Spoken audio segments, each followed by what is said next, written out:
Mr. Knuuttila, we have a question here for you. Yes.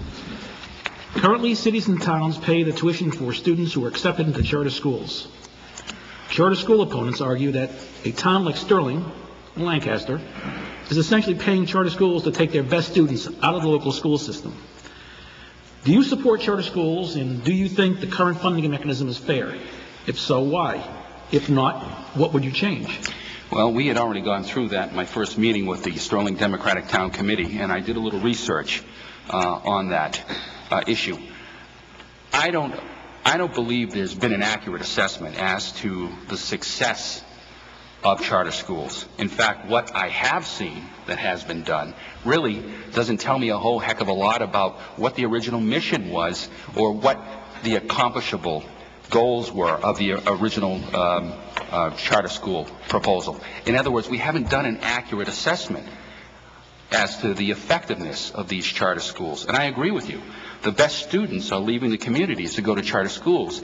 And what's following them is the per pupil spending that communities get is part of Chapter 78. That follows them in large part too as well. Now the state needs to be told, not asked, but told, to the tune of dollar for dollar, that if you're going to take this student out of the school system and send them to a charter school, then you need to reimburse the community for the amount of money that they're going to lose, because other services are still being provided by that family, by the municipality. So that needs to be undertaken, and that needs to be discussed at the highest level of state government. And before you grant a single additional charter at all for charter schools, you need to get an accurate assessment as to the effect and viability and the mission of the charter schools as was once set out in the late 90s. And that hasn't been done. Thank you. Representative Flanagan, you have the same question.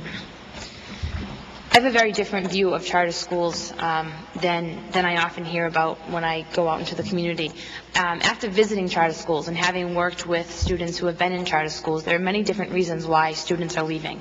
It's not only the best and brightest. There are some kids that cannot go through the public school system and get the education that they need, whether there be issues in their background or at home. I think that it's important to know that charter schools do serve a function, but I think that the money that they're taking away from our public schools really needs to be addressed, and I think that we need to look at reimbursement rates from the charter schools to the public schools.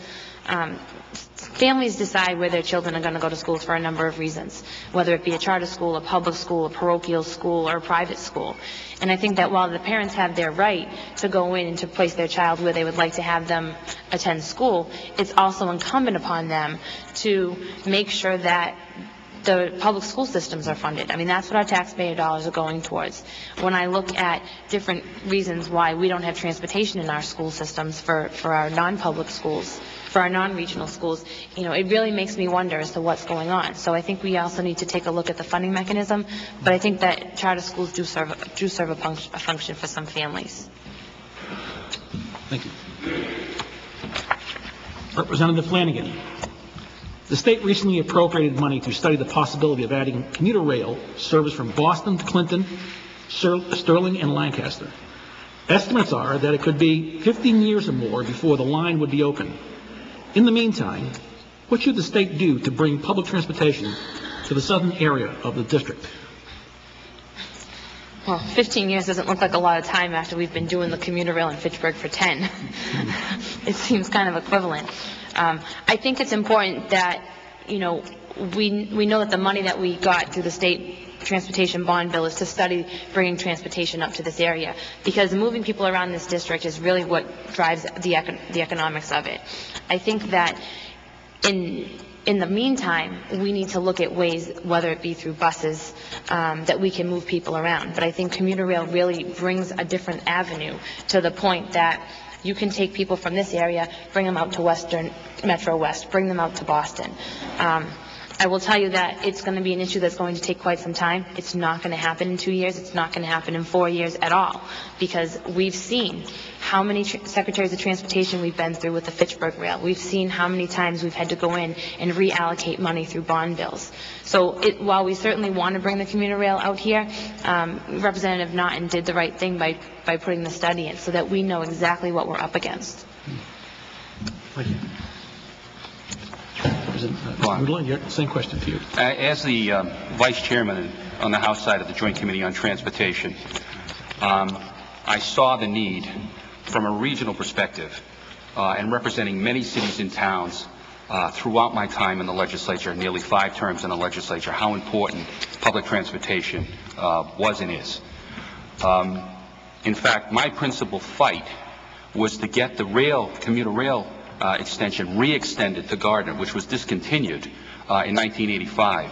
I went to Gardner to look for my house on a train in 1985, and that has been since cut back, allegedly at the time due to lack of ridership, which through several different studies that I provided by the Montechusett Area Regional Transit Authority is no longer the case.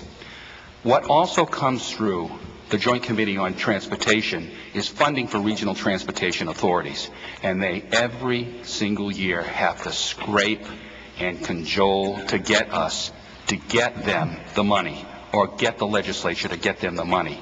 Now, if regional transportation authorities were funded properly and to the tune of what we promised to give them, or what the legislature promised to give them, then as a stopgap, you could get busing extended to some of the communities like Sterling, so that stopgap could be in place until commuter rail service could be established, because it's got to come eventually.